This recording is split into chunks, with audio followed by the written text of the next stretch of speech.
LinkedIn, make sure I'm going live on LinkedIn and everything. Hello, hello. I am live. We are live, Lisa. This Yes, is live. hello. Hello, everyone. This is Bob Miglani. My name is Bob Miglani, and I'm joined today with an expert, Lisa Good. Lisa, how are you?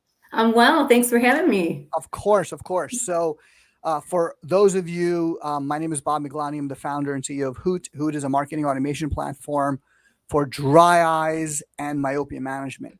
We help Mhm. doctors capture potential revenue that they often lose because either they don't have a process, they don't have a system to educate patients and your staff to educate patients about dry eye disease and really capture that lost revenue. So today, really just we're gonna dive in and we're gonna talk to Lisa about how your practice can grow by training your staff better. Yes, your Mhm. staff matters. It's really important your staff matters. So before we begin, just a couple of housekeeping things. We're live on all social channels. If you want to drop a question, let us know. If you have a thumbs up, give us a thumbs up. If you're hearing things properly, if you like what you're hearing and you want to share this recording. So the one of the biggest problems we see, Lisa, okay, Yes. is, and I want to get to your introduction. I want you to introduce yourself in a second. But before we do that, let's talk about the problem. The problem Mhm. is 40% of patients that come in, okay, for a comprehensive exam, okay, this many patients come in to typical optometry, ophthalmology practices, let's just say, Mhm. and they have, so you have 100 people, 100 people come in, 40% of them have some sort of dry eyes, was what we hear. Okay. However, only let's say 1 or 2% of them get converted and treated with in-clinic procedures. This is a problem. This is a problem because patients are suffering, continue to suffer with dry eye disease or meibomian gland dysfunction. And then doctors are losing that revenue. Okay. They're Mhm. losing that potential revenue that they would have gotten. So what we want to do is we want to take that number from this many patients who have dry eye disease, and right now the conversion is down here. We want to go to here. So we want that delta, that change between what they're doing now to what they could be doing, which is higher capture and conversion rates. So more signups for dry eye disease management, in-clinic procedures, and really it's about patient outcomes. So that's what we're talking about here, is how do you do that? And so, Lisa, tell us about you. It's not about me. It's about doctors. It's about practices, optometry, ophthalmology practices, so they grow their dry eye revenue. So, Lisa, tell us a little bit about yourself. How did you get to where you are? Tell us what you do. Great. So I've been actually in the medical industry for quite some time. I would say within the last 10 years is where I've really taken on to the overall ocular health industry, and that's working closely with Tier Science, and that was the founder of Donald Korb. He actually founded LipiView, LipiScan, LipiFlow, which is all around ocular surface MGD. I actually am a patient myself. I have MGD. So it was important to me. What was very interesting is I didn't have any outward signs, no symptoms, nothing. I did have LASIK though, and my eyes felt very, very dry after. So I was concerned, was it LASIK? What was it? Because that's just the normal thought for the patient. We're not educated, right? And I stayed with Tier Science until Johnson Johnson acquired. And during my role in the clinical department, I did both, where I actually came in to help implement the whole process, Okay. from the staff to the doctor, how to roll it out, what equipment. So it wasn't just based on Tier Science. I got to know the whole industry. What other equipment pieces are out there that can help doctors actually help educate the patients? Because this was pretty big. There's millions of patients that are suffering about it, but how do we get the news out there?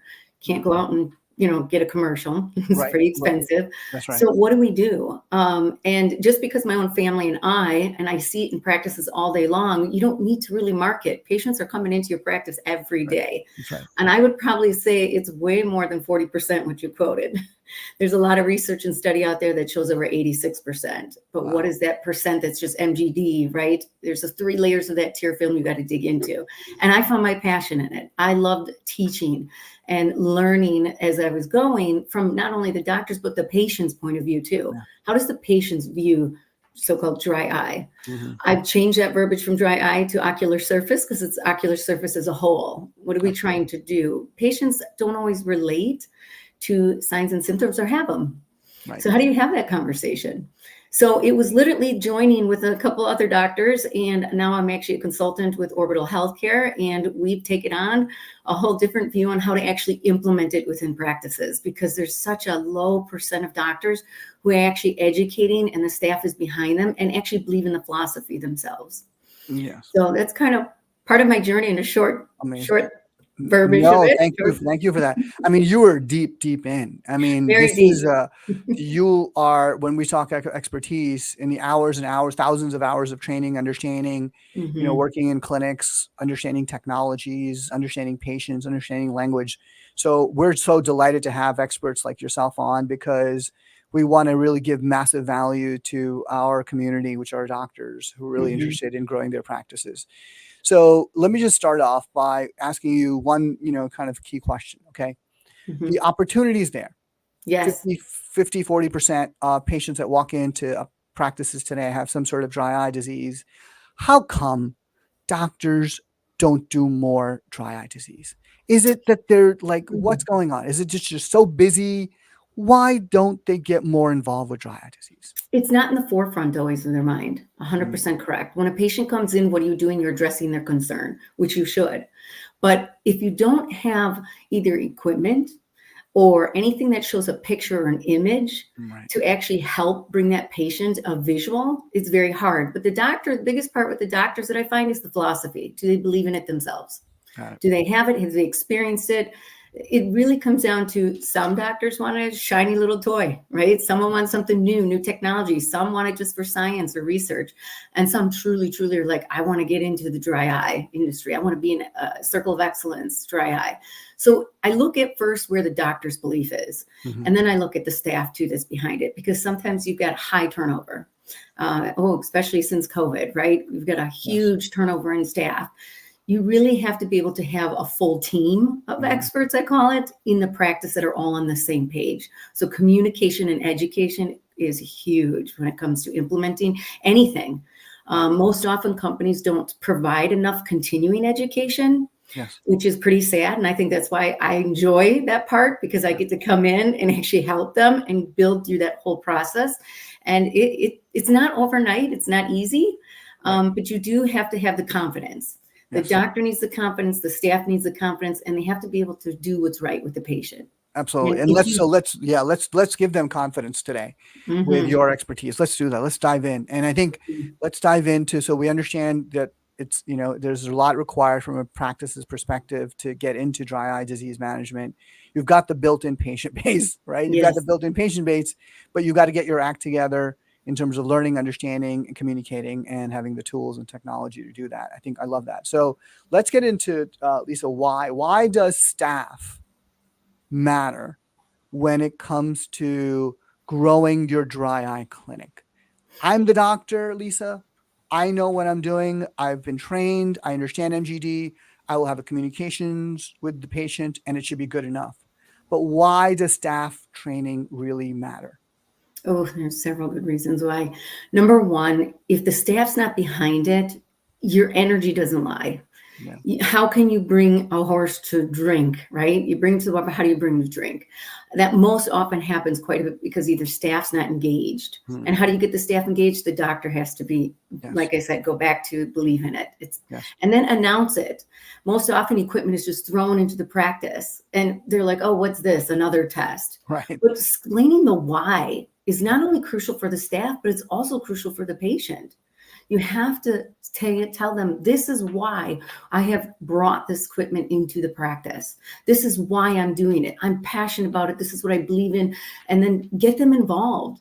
It is huge to actually have treatments done within the staff, go through the imaging themselves. And it doesn't matter what type of imaging, have some sort of image, a camera, myography, anything that actually can show the patient. Because before we didn't have that. Marketing wasn't where it is today. Capture those testimonials. And one who's a contact lens dropout, one who's just got dry eye, one who's actually had surgery, whether it be LASIK, refractive, it doesn't matter what it is, but have some type of testimonials. And these should be also on your website where Right. patients can actually find you, because every patient is always either Google's my doctor or I'm going to check out their website. They're definitely savvy when it comes to technology. Yes. And again, dry eye affects us with Yes. technology today. Yeah, absolutely. Because we're not blinking enough. We're on these No, screens all the time, all the and our time. blink rate has been reduced, and therefore the meibomian glands are not pumping that oil. So let's unravel what you said. I think it was really powerful. A couple of key things I learned. One was staff training matters Mhm. because the staff has an opportunity to communicate to patients, to reinforce the similar message that the doctor said in the exam room. You got it. So, because patients, and I've seen this, in practices, I don't know if you've seen this, Lisa, but it's patients are done with the exam. The doctor says, you've got MGD and so on. And I want, and they come back for an ocular surface evaluation, and they're walking down the hall, and the patient with the tech, right, with the staff, Mhm. and the patient looks over at the tech and says, do I really need to get this? Like, Mhm. what is this thing? This, IPL, LipiFlow, like they Mhm. have you ever seen that? Like they're just Yes, all the they're not time. unsure. And then the staff, there's a couple of things, right? The staff is like, I don't know, do what you Yeah. want. That's like the worst Or thing to just say. go to Walgreens, pick up some Right. drops. Right? Like, oh, well, you'll be fine at You'll Walgreens. be fine. Yeah. Yeah. I mean, like, what? That is the Yes. worst thing. So, Mhm. so what you're saying to me is that opportunity to medically influence appropriately, ethically, and medically influence that patient, it relies heavily on what that staff and how that staff is trained. 100%. It's actually heavy on the staff more than the doctor. The staff actually does all the testing, explains the why if they do get the moment, right? And then they actually show images, or they'll show their gland images, or they'll go briefly into things, whether it be a poster on the wall, something, whether it was a pamphlet out in the waiting room. It's very important that the staff from the front desk who answer the phone also know how to answer that, especially if you're promoting it on your website. Mm. Though each staff member has a role, and Yes. that role is very important, because by the time the actual patient has heard it, which we know they got to hear it multiple times because we Yeah. retain only a third of what we hear, by the time they get to the doctor is more of the medical, the clinical of why, and breaks down, here's the tear film, this is what I'm going to do, Yes. and Yes. here's why. But the doctor can't misdiagnosing either, and they cannot diagnose early. If Yes. they jump the gun, your patient's confused, and you got to actually reconnect with the patient.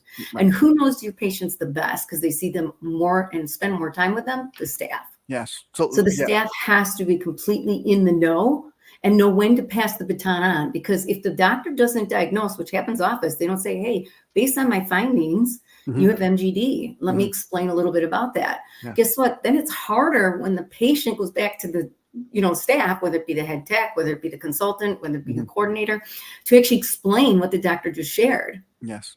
So there is that baton that's very Yeah. important on Well, when let's and let's how let's much. yeah. So let's go into it. Let's go into it. So patient Mhm. comes in. Let's talk like about how doctors think and staff think today, right? Patient walks Mhm. in. They're getting some sort of mybography, right? That is the standard of excellence, as I understand from Yes. hundreds of practices across the country. Would you agree with that? Is that Yes, you need 100%. some sort of imaging Mhm. because it's an objective clinical assessment of what's happening underneath the eye, inside the eyes here, right? That's number one. Correct. And I suppose that patients are used to it because they go to dentists, right? They do a Yes, scan of your, everyone does a scan.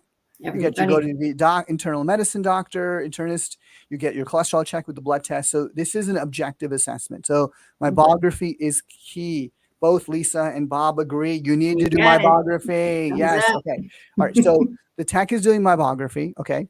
And let's suppose they find some gland atrophy. Lisa, Mhm. what should the staff member say in the pre-testing?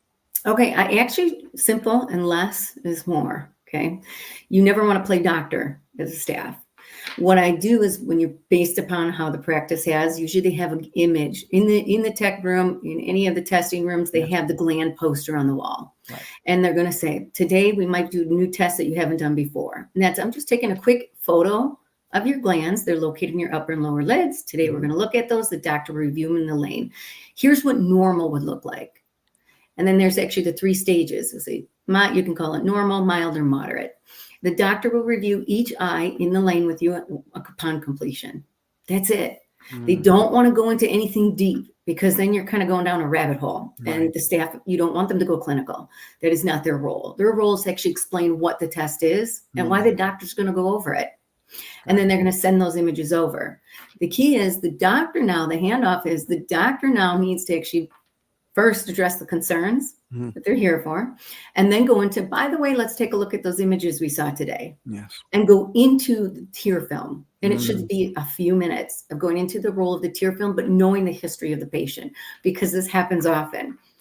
I will shadow and watch doctors, and they'll say, oh yeah, you're dry eye, and they'll call it dry eye. And the patient's looking at them with a complete different look.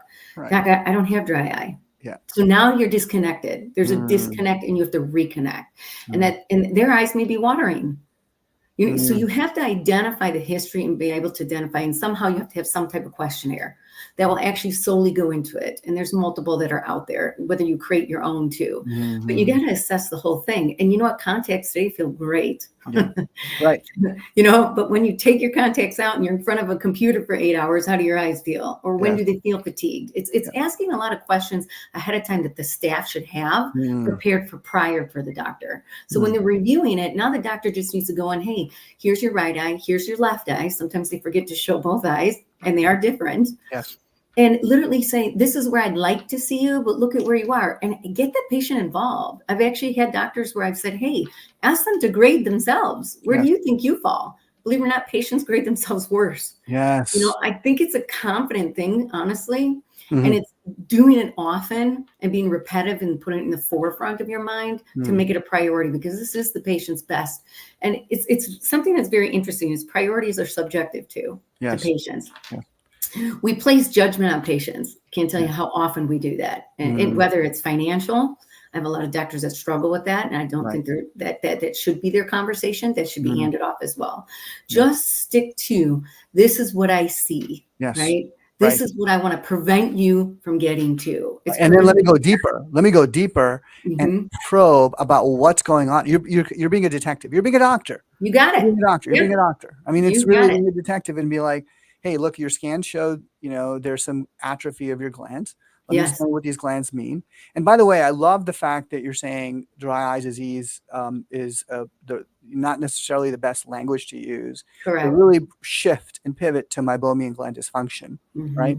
And the reason I think, I see this is that, commercial advertising, pharmaceutical company advertising has really made patients aware that dry eyes equals drops. Oh, and that is not necessarily the solution. Right. So in terms of what we have to do is we have to kind of shift that language to a clinical language. And then also, because you don't have symptoms, you may not have symptoms. Correct. Right? Doc, but I don't have dry disease. I don't have symptoms. Right. They're like, no, of course you don't. But you look at your scan. Right. And yes, we have hypertension today. We don't have symptoms. We have cholesterol today. We don't have symptoms. So the staff is now in the exam room with the doctor. Doctor's having that conversation, Lisa.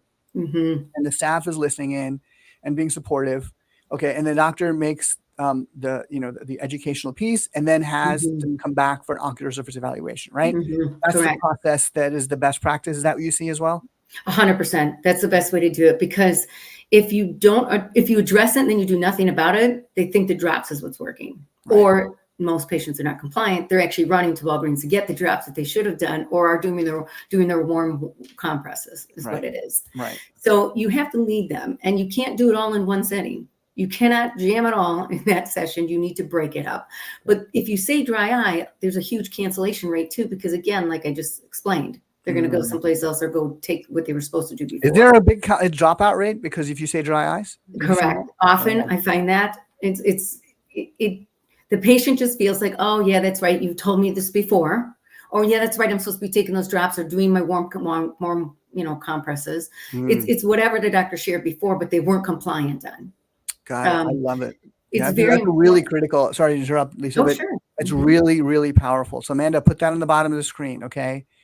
The show up rate declines if you say dry eye disease, because patients will run to the pharmacy for drops. Really, really powerful, folks. If you're watching this and you have a clinic, it's really important that you understand the language that Lisa just shared here. It's an insight from, hundreds of practices. Sharp ray declines when you use the term dry eye disease, because patients think, I'll go to Walgreens. Why do I need to go back to my doctor, et cetera, and all this, and, get the hassle of it. All right. So they come back for the ocular surface evaluation, Lisa.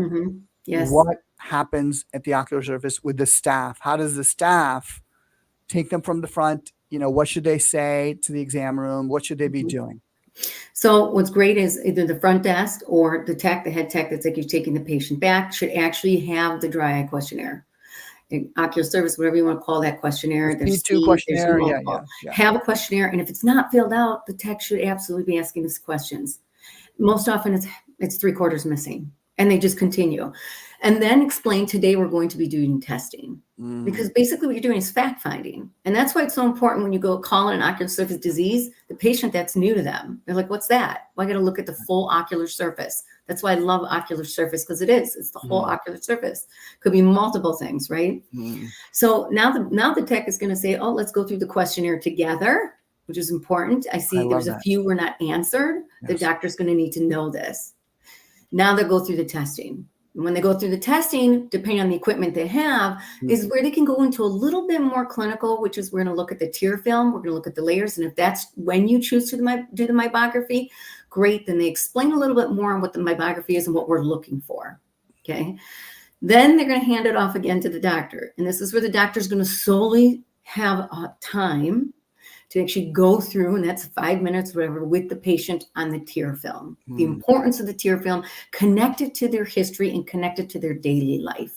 It is so important. If you do not communicate properly and clearly, and you do not connect with the patient, you can't close the patient. You can't get them to move forward. You literally will have to go back from the beginning.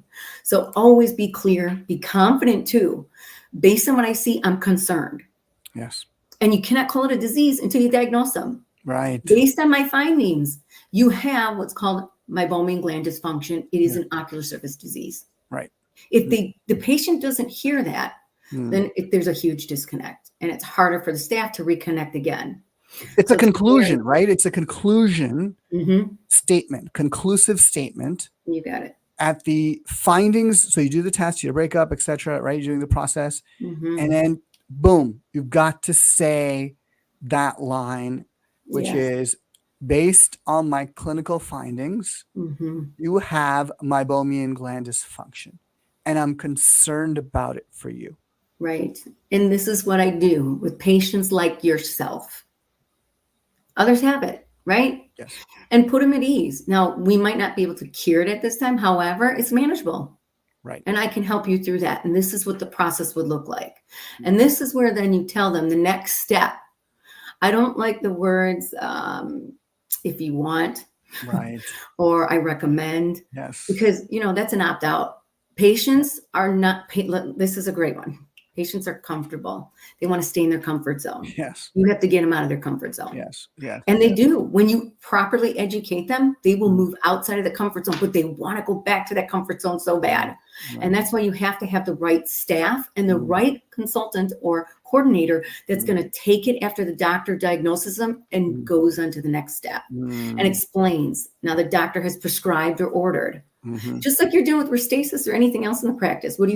You script for it. You order it, right? Follow that same language. It shouldn't be anything different than what you're commonly doing. Patient feels like it's the same flow.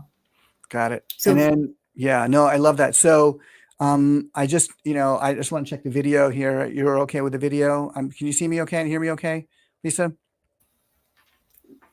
Yeah. Okay. So I guess let's talk about the close. Let's talk about how that language to use and to say, I'm concerned about it for you. It's manageable. And what is the call to action for the doctor? And then how should they hand it off to the staff, and what should the staff do? So what they should say, like I mentioned earlier, was the next step is right versus I recommend. The next step would be, whether that be the device that you have in, whether that be starting with warm compresses and the basic stuff, whether that be lid hygiene. It's literally the next step is. And then I will see you back. So have that expectation of I will see you back. It's pure confidence, but you can share. And here's the one thing that gets missed that's so crucial: analogies and stories. I have it myself. Yes. 80% of my patients have it. You know, share a testimonial. Those are huge. Patients want genuine feedback, so they Yes. don't feel like they're the only one that has it as well. Can you, is it an opportunity for staff as they're walking that patient out of the exam room to share a story? Is that an opportunity to do that that I time? like the fact that when they're walking them out, whether they're going to another room or they're staying in the lane, Mhm. is to actually be like, okay, great. So you know what? Like, be confident. Hey, the doctor has stated you have MGD. I'm going to walk you through this process. I Mm. have it myself. Or, hey, did you know this? A couple of the staff, explain a story, share it. I love when a patient's really, really confused about moving forward. I love analogies outside of that because everybody should be going to the dentist, right? Yes. And they're all familiar with cavities versus root canals and Right. crowns. And they all know it's expensive, right? We Right. stay away Right. from the word expensive. Right. So, same thing I like to say. Does the dentist say, hey, you got a cavity? We're going to wait till you feel it or till Right. it decays? No, we Right. want to move forward with it. Yes. Yes. It's no different. Or I always like to use the analogy of oxygen. You're choking. Do you remove the obstruction or do you put oxygen over? Right. So it's a couple analogies that they could break down that would actually connect with the patient. And it's very crucially important that the staff, whoever that staff is, has a personality Yes. who can connect with patients and read the room and read the body language of the patient. Because like I said, Yeah. energy doesn't lie. They Yeah. need to be able to connect with the story and then say, hey, I'm going to walk you through what that looks like. Yes. I've had the procedure done myself. It's right here in clinic. It's very simple. It's pain-free. This is what we do. Mhm. What questions do you have? Pause, because I Right. feel like we do too much educating where we don't pause and ask the question and make sure the patient's following you. Mm. So you really need to pause in between and be like, do you have any questions? Break it up. Be like, do you Mhm. have any questions with phase one? Okay, no questions. Okay, great. I'm going to move on. This is what's going to happen when you come back because the Right. procedure is done on a Thursday or it's done on a Yep. Tuesday, and I'll be in the room with you and Mm. go through it. And then you have videos. You can Mm. also send through a text, through a link, or you can also send through them to their website or give them Yep. brochures, any information that they can actually do somewhat of their own research because Yep. you want the patient to own it. Yes. It is so crucially important that the patient owns the decision. You educated them and Yeah. brought them to it. Yeah. No, They I need love to that. see value. They have Yeah. to see value in it. Yeah, absolutely. So the bridge between the doctor closing, now the tech is there and tech is reassuring them, sharing their own personal experience. Mhm. We do this all day long in our practice. Don't worry, doc, you're in good hands with Dr. So-and-so. Mhm. Do you have any questions for me? And then let's talk about what's going to happen on the treatment day or the treatment program that they have going on. Often what I hear, Lisa, and just talk to me through this here is that, Mhm. the staff are so focused on the instrument Mhm. rather than the patient. Correct. So they're like, oh, we've got this beautiful IPL that we paid $125,000 for, and it's going to do this. We have a probe. Somebody called it a probe. I'm like, don't call it a probe. Yeah, Dude. verbiage is so crucial. You're probing me where? With what? No. Yeah, no. So like it's Yeah. really important that we focus on the patient's problem. Don Yes. Miller, who I love, he has this wonderful book called Story Brand, says, focus 75% about the problem and 25% about your solution. And the Mhm. reason is because people don't give a crap about your solution. They care about themselves. That should be the reason for it. 100%. Oh my gosh, you're 100%. What's really interesting is people today buy. They have their own reasons for buying, Right. whether it's status, whether it's bringing joy or eliminating pain. And if Yes. you can eliminate pain and you Yes. tell them that you have a solution and here's what it is, Yeah. but the key is really to actually, I always like to say this, but the patient needs to believe in it Yes. in order to see any procedure as an investment of a lifetime. Mhm. And can you execute that? If you Mhm. can execute that, the patient will definitely Yes. buy. Yes. The Yes. thing is getting them to actually believe in it is where it gets hung up. And Right. sometimes, most often, doctors who are not good at speaking on money or talking money, which I don't believe they should, because if you go to a dentist's office or anywhere Mhm. else, it's Yeah. someone else that talks about the money. Got it. Most get it in their head that, oh my gosh, I'm asking for them to spend this kind of money. Right. No, stay away from that. That's not your role. Your role Right. is the staff. That is Right. no different than the optician who's out there selling the glasses, Right. right? They're connecting with the patient and telling, hey, that looks great on you. Right. You're selling. You're always selling. That's right. Even though That's right. people hate the word sales, Yeah. you're always selling Yeah. and you're So always closing. you're suggesting that the doctor not talk about the fees, hand it Mhm. over to your dry eye coordinator, and have them do the close, if you will, or not the Yes. close, but really the scheduling. The closing is done with Both. the doctor, but yeah, Educate the the supporting, process, educating the process, schedule the what's going to happen. patient, Right. close the patient, Got it. and boom, you got Got it. it. All right. Mhm. So it's phase one of that last conversation is okay. So, the doctor, made this, prescribed you the following treatment plan. Let's Mhm. talk about the treatment plan, what that looks like. Mhm. It's a very, I've gotten this procedure done myself. I understand, let's schedule you for that. Mhm. That's the second phase. Let's schedule you. Or do you have any questions for me? Pause one. Questions. Questions You for me? got it. What questions I can answer for you. And this is also done in the exam room, in the lane, or outside, Or right? outside in an office, either or. Mhm. Yeah. And then let's talk about scheduling. And then how do we talk about fees? How does the staff talk about fees? Because it has to be addressed. It's just like It has to be. this is, $1,000 or whatever. How Right, do we, right. what does the staff say, Lisa, about fees? So it's important that you have the right staff, that they're confident and obviously they believe in it themselves, had it done, and it can actually talk about financial options. Hmm. I hate the word payment plan. That always sounds bad, but Yes. I always like to say, hey, this is very affordable. Yes. And you can quote the per eye. If you want the per eye, it's whatever's comfortable because energy again Hmm. doesn't lie. So Right. it's whatever's comfortable. So per eye, it's $350, which equates to, and tell them Right. the total. Be very upfront and honest with them. Yes. And then you can always tell them that, hey, we have financial option plans that's available to you. And here's the monthly breakdown. Right. We have 12 months, we have 24 months. This is what we do. Does that seem reasonable for you? Mm-hmm. Again, I'm throwing the ball back to the patient to make the Mm-hmm. decision. But Yeah. here's what we do. We get all worried, we lose confidence, and then we Yes. start talking. In reality, you throw the ball back in the court of the patient, and the patient then will decide. Yes. Pause, Yes. breathe, Right. and say, listen, can I schedule you? Can I get you Yes. scheduled? Right. Right. And they'll Got it. be like, yeah, sure. Well, now might not work. And that's okay. When would work? Yes. Well, we book out. This is the days we do it. And let's at least give you a month. Would a month give you a good enough time to think about it? Got it. Got it. So And yeah. it's having just a casual conversation. Right. I love it. I love it. And then do you think it's useful, for example, so a lot of patients are thinking, Mhm. perhaps like, I mean, if you've done your education properly using, some of the videos that we offer in the Hoot platform or others, right? Mhm. So, if you're doing the education properly in the process, like you mentioned, the patients can, has been bought in and they're convinced. Okay. But should there be a mention of, for example, I know what you're thinking, Mr. Jones, welcome to insurance doesn't cover it, and Mhm. insurance doesn't cover it because insurance companies haven't kept up to the latest advances in treatment such as this. Mammograms were only covered, only a few years ago, right? Yeah. Yeah. Or is there okay to mention, Lisa, just for example, you could go certainly, drops. People often think drops are the solution. We know from the Yeah. doctor they're really not No. necessarily for what you have. And so you don't Right. want to spend, thousands of dollars, for or hundreds of dollars at drops. It's really important to get. Is that what I'm saying? Is are those kind of analogies helpful for the Absolutely. staff to stay? Absolutely. 100% say it because it's in the back of the patient's mind. I Um, like to bring the objection forward by saying it first. right. Read Get their it out in mind. the Got to open. be a mind reader.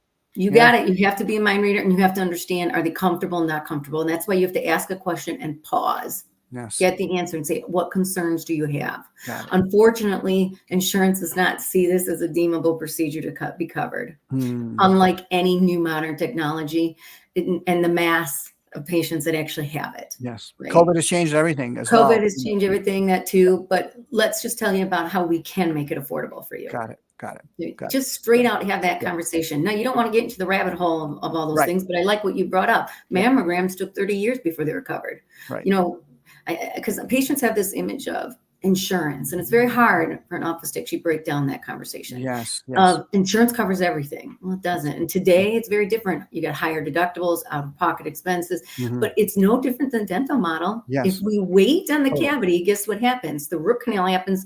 You wait on that, you pull the tooth, and guess how expensive it gets? Right. So the more we wait, the more expensive and costly it will actually be. Absolutely. So Absolutely. I look at it as It's better to intervene early Yes. during the early stages, just like any disease in the body. Wouldn't you agree? Yes. Oh, Since I we love can it. Would you manage agree? this, Yeah, yeah, that's we right. can manage this, and this is how we can manage it. Great. I love And it. it's All right. okay if they're not ready today Yeah. because you planted the seed, Yes. right?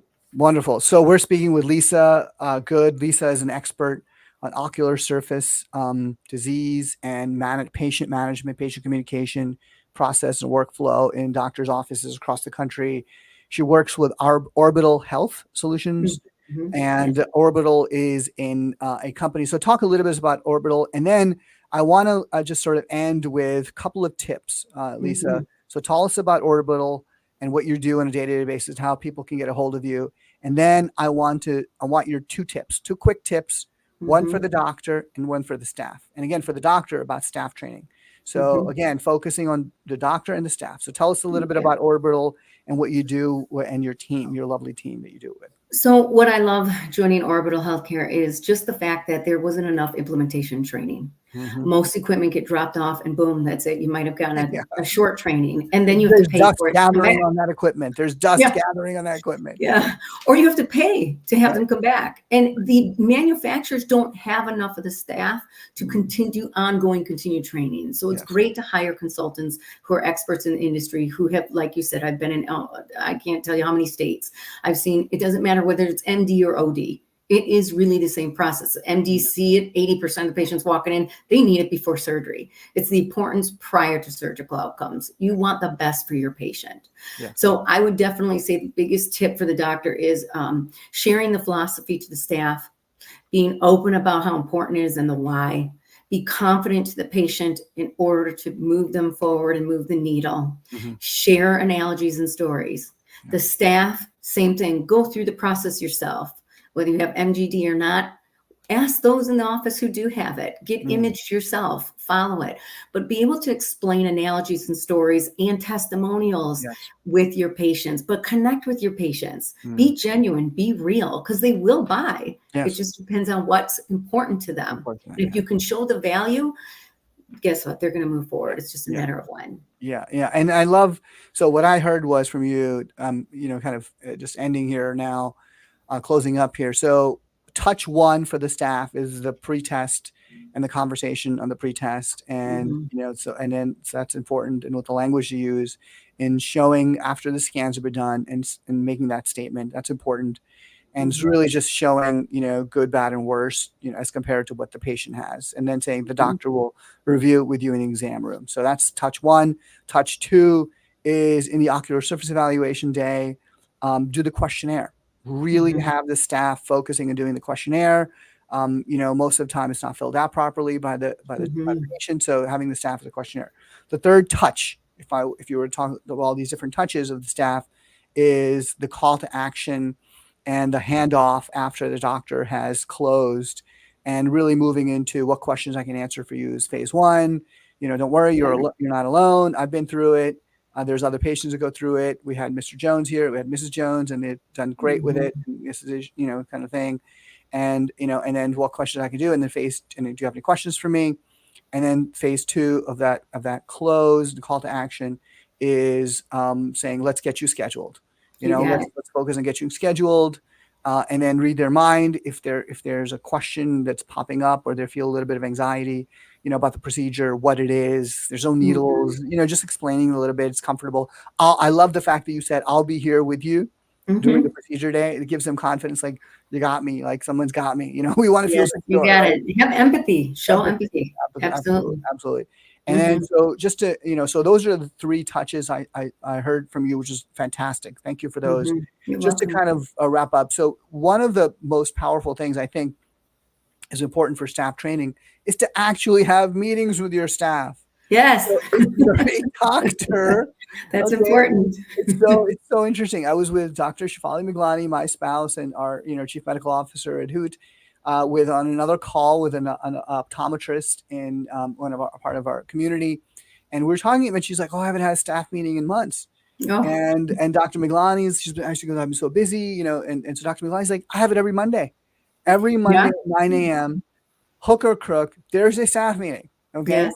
And it's like, what's going to happen this week? What are we doing? Right? Who's coming in? What are we doing wrong? How do we fix it? How do we address it? So is that one of the call to action that you have, Lisa, for doctors who have practices in dry eyes to actually have those staff meetings and sessions? Absolutely. Even if it's a quick morning 15-minute, hey, what's going on this week? What are we looking at? Right. Absolutely. It's crucial that you guys are always connected Yes. on what's the goals, what's in the forefront, what do we have coming in the doors. Yeah. It's awesome to be on the know at Yeah. all levels. So Yeah. you feel like a team. You need Yes. to be a team. Right, right. And that message Mhm. of that training has to be done. So whether you do that Absolutely. yourself, and just showing the staff, okay, this is what you have to do, this is what you have to say, maybe role playing it, Oh, and role playing is for like awesome. half an hour, it's really important. And then, so just lastly, before we go, Lisa, how can people get a hold of you and have you come into their clinic or to do some training with them, with your team and your colleagues that you've got at Orbital Health? How do they get a hold of you? We do have the website. They can go right to the website, and they also have my phone number. I'm happy to give out my phone number, which is What's your website address? Is it orbitalhealthsolutions.com? orbitalhealthsolutions.com. You Okay, got it. Amanda, just put that on there, orbitalhealthsolutions.com. Mhm. Lisa, good. And so, Lisa, this has been a terrific conversation. Yeah, Thank you so absolutely. much. I learned a Thank you lot for from having me. you. No, of Mhm. course, it's so important to get this right because as we talked about, is that in the beginning, this many patients come in, this many get treated, and we're trying to change that number, right? So we Absolutely, change that absolutely. number at the end, so the patients are better off. Patients get actually treated, managed properly, and Mhm. also second is the doctors continue to serve in a noble way, but also Mhm. increase their revenue potential that they have in their Oh, clinic. absolutely. It's really Mhm. powerful. So, everyone, bye. Thank Yeah. you very Thank much for you. tuning in. Lisa, what a Thank pleasure. you. Thank you so Same, much. always. Have Same, a Bob. great Thanks for having me. I really appreciate it. sure Take thing. Have a care. great day. Take care. Bye. You too. Bye. Bye.